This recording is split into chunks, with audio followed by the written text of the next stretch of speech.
for Bassani, he's given up half a second in the first half of the lap and only a quarter of a second in the second half of the lap. So that second half of the lap is strong for the Kawasaki. That's the run through turn 8 through to the end of the lap. So where the bike's always on a little bit of an angle, just where we see Lowe's now in the number 22 machine, this is where the Kawasaki's working well.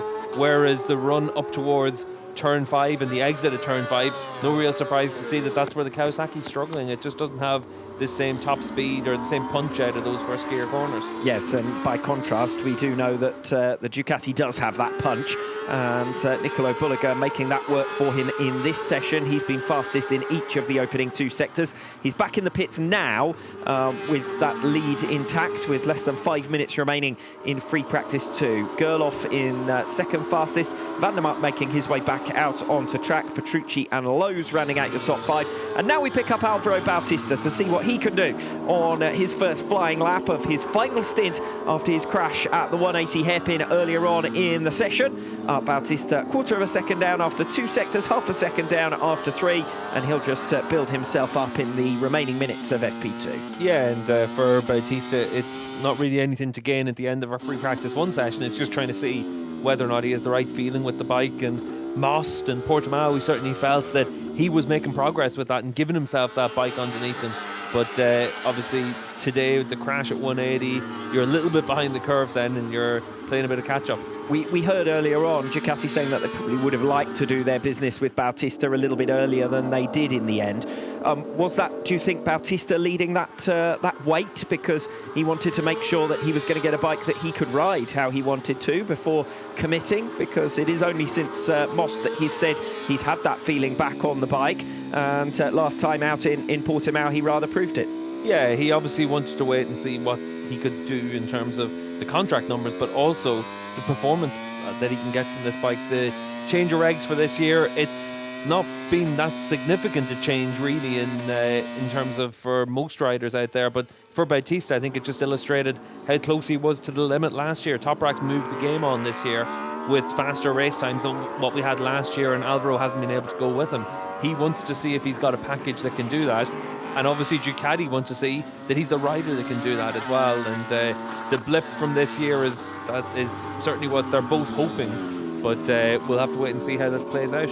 And obviously Bautista's also got to get back to where he was last year, first of all, with the comfort, but also there is ballast that has been a factor this season that they've got to work out the best place to put it, and the best way for Bautista to use a slightly heavier bike for him this season. And obviously that's been one of his biggest talking points, but it's worth keeping in consideration as he makes his way through the final sector of his latest lap. 2.5 minutes remaining in free practice 2, and just trying to find some consistent pace in the 1 minute 36 is Alvaro Bautista. We know in the second half of races he's going to be particularly strong. We saw that last time out, but the key's going to be to get a better super pole, and particularly a better first lap than was the case in Portimao a few weeks ago. Yeah, exactly. You need to be able to hit the ground running, and I think that's especially going to be the case here this weekend, because if you look at where Bautista is 6th fastest, there's not really anything to choose between him and Alex Lowe's. So 5th fastest Lowe's, just under 0.6 of a second off the pace.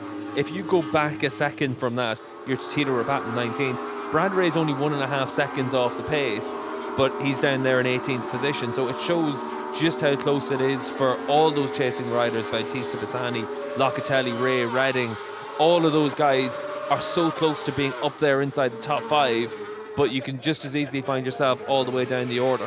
Michael van der Mark's just gone P1, 1 minute 36.010, so 1.5 tenths of a second faster than Bulliger. Good to see that even in the absence of Toprak Razgatlioglu in FP2 this afternoon, the BMWs are still going well, with van der Mark first and Gerloff in third, and that is the fastest time of the day here in Magny-Cours for Michael van der Mark. Yeah, you could hear a good hearty chuckle from Marcus Eschenbacher, his crew chief, in the pits as van der Mark came across the line. Van der Mark was fastest of all in the final sector last time around, and then just personal bests in the other sectors. He's actually a little bit faster than he went last time around now in Sector 1 as well. Yes, and that's a new fastest Sector 1, isn't it, from Michael van der Mark as well.